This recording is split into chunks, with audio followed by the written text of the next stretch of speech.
안녕하십니까. 바람과 해를 담은 정치 더불어민주당 국회의원 양이원영입니다. 저희 더불어민주당 후쿠시마 원전 오염수 해양 투기 저지 총괄대책위원회는 일본 정부와 도쿄전력 주식회사의 후쿠시마 제1원자력발전소 방사성 오염수와 관련해서 유엔 인권위원회 진정을 시작했습니다. 그 진정서에 대한 설명을 하는 기자회견을 지금 가질 예정인데요. 참석하신 분들 먼저 소개해드리겠습니다.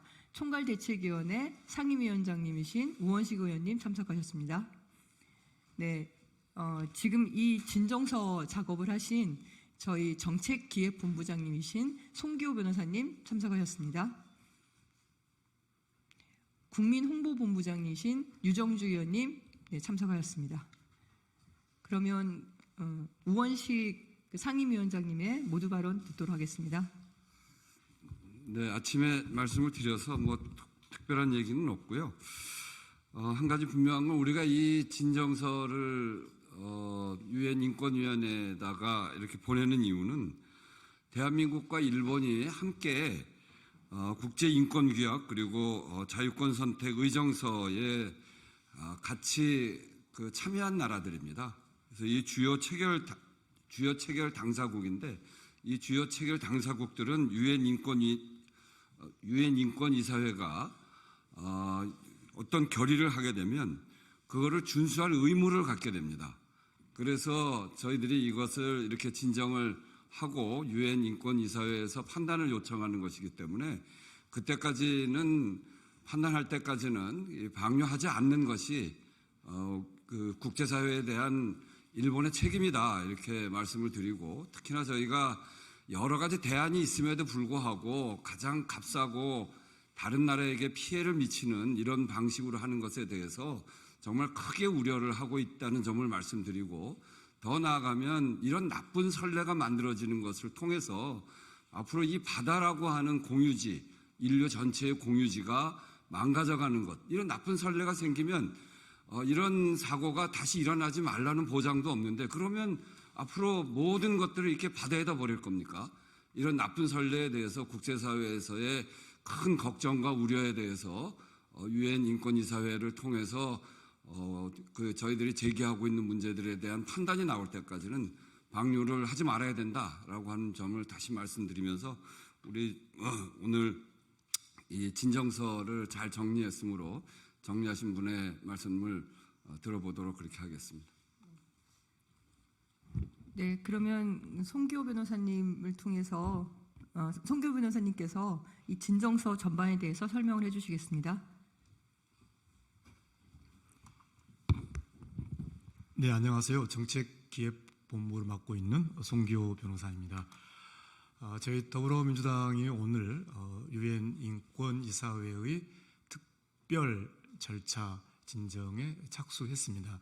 저희들은 이 엘리게이션 레터, 진정서를 유엔 인권이사회에 실효적인 조치가 나올 수 있도록 충분히 사전에 상의하고 또 적절한 절차를 통해서 후쿠시마 오염수 문제에 대한 국제사회의 염려에 대해서 유엔을 비롯한 국제사회 공동체가 합당한 관심과 결정을 해주시기를 촉구하려고 합니다. 30분 후에 저희들 이 영문 엘리게이션 레터를 배포하도록 하겠습니다. 아주 짧게 간단하게 저희들이 유엔 인권이사회의 특별 절차에 제출하는 이 진정서의 개요에 대해서 간략하게 설명을 드리겠습니다.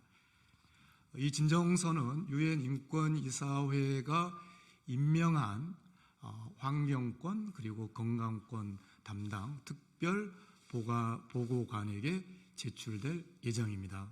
그리고 저희 당 또 제반 사회단체 정당들이 공동으로 추가적으로 제출할 계획입니다. 이 엘리게이션 레터는 일본 정부의 문서 그리고 일본 원자력 사업자인 도쿄전력의 공식 문서 그리고 여러 과학적 연구의 결과 그리고 일본 원자력 안전위원회 문서, 그러한 공적 기록에 근거해서 작성이 되었습니다. 이 엘리게이션 레터에서 제기하는 중요 쟁점은 5가지입니다. 첫 번째 쟁점은 국제사회 그리고 보편적인 원자력 안전기구 그리고 OECD에서도 인정하는 바인 기존의 방사능 위험성이 있는 지역에서의 엄격한 방사능 위험 평가 없이 추가적으로 이번 투기와 같은 그런 오염수 방출이 있어서는 안 된다는 그 쟁점입니다.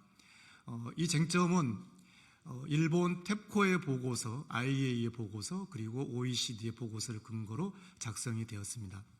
두 번째 쟁점은 IAEA가 공식적으로 인정한 바 있는 Justification Principle 쟁점입니다.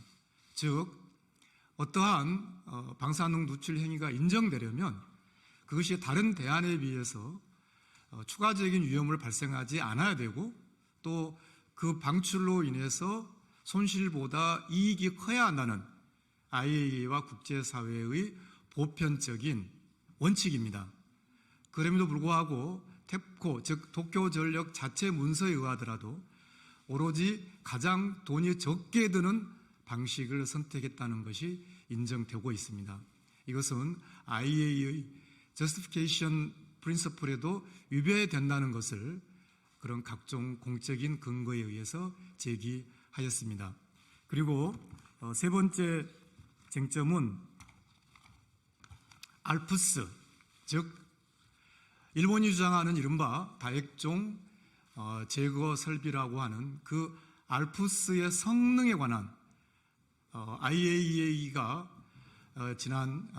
지난달에 우리 민주당에 공식적으로 교부한 IAEA의 공식 서한에 근거해서 IAEA조차 이 알프스의 일본이 핵심적으로 주장하는 이 제거 설비의 성능에 대해서 IAEA가 검증하지 않았다는 IAEA 자신의 인정 사실 그 기록에 근거해서 알프스 성능이 검증되지 않았다는 쟁점을 저희들이 이 엘리게이션 레터에 제기했습니다. 그리고 마지막으로 두 번째는 방사능 환경 영향 평가인데요. 이것은 유엔 해양법 협약에서도 엄격하게 그리고 국제사법재판소 ICJ에서도 엄격하게 요구하고 있는 요건입니다. 그렇지만 도쿄전력은 세슘 우럭, 즉 기준치가 180배 초과했다는 도쿄전력 자체의 공식 보고가 있음에도 불구하고 이 부분을 반영하지 않은 REIA 방사능 환경 영향 평가 보고서를 작성했습니다. 이러한 객관적인 객관적인 자료에 근거해서 저희들이 이 유엔 인권 이사회에 그 쟁점을 제기했습니다. 그리고 마지막으로 정보 접근권의 문제를 제기했습니다.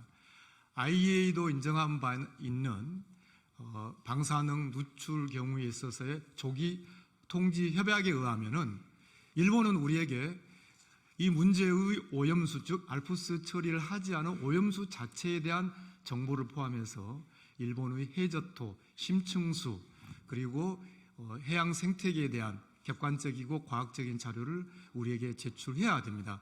그럼에도 불구하고 원자력 안전위원회의 문서에 의하더라도 일본은 그러한 국제법상의 자료를 제출한 바 없습니다. 이와 같이 Access to Information 쟁점도 저희들이 우리 국내 그리고 일본의 공식적인 기록에 근거해서 제출을 했습니다. 저희들이 시작하는 유엔 인권이사회의 특별 절차는 방금 설명드린 것처럼 IAEA의 각종 원칙, 그 다음에 도쿄전력과 일본 RENA의 공식 자료, 원안위의 자료, 그리고 OECD의 자료, 객관적인 자료들에 근거해서 국제사회가 이 오염수 투기 문제에 대해서 즉 유엔이 중시하는 환경과 건강권의 인권을 보호하기 위해서 국제사회가 반드시 이 문제에 개입하고 원칙 있는 판단과 의견을 해줄 것을 요구하는 그런 내용입니다. 저희들은 이 인권이사회 특별 절차의 착수가 실질적인 결과를 낼 수 있도록 국제사회와 그리고 다음 달에 진행될 54차 유엔 인권이사회에서의 현지 활동, 특별보고관과의 긴밀한 소통, 그리고 우리 국내외 커뮤니티 시민사회 단체들과 힘을 모아서 끝까지 우리의 정당한 요구가 국제사회가 함께하도록 노력하겠습니다.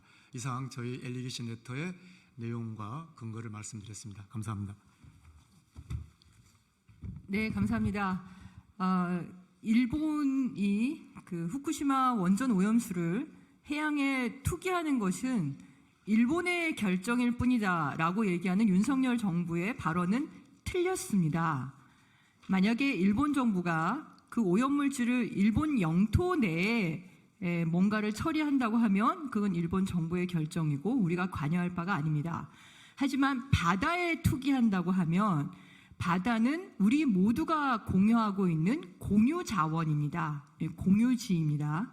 그렇기 때문에 국경을 초월하는 영향에 대해서 우려할 수밖에 없습니다. 그럼 당연히 우리나라 대통령, 우리나라 정부라고 한다면 이 국경을 초월하는 영향에 대해서 우려하고 이 건에 대해서 해양 투기를 보류할 것을 요구하는 그런 행동을 하는 것이 맞습니다. 그것이 어떻게 일본 정부만 결정하면 끝날 일입니까? 이 건은 유엔 해양법에도 분명히 나와 있습니다. 이런 오염물질을 바다에 투기할 때 주변 국가의 영향에 대해서 평가하고 영향이 되도록이면 가지 않도록 해야 된다라고 나와 있고 그것을 요구할 정당한 권리가 우리나라에 있습니다. 우리가 가지고 있는 그 권리를 정당하게 행사할 수 있도록 저희 더불어민주당은 끝까지 행동하겠습니다. 감사합니다.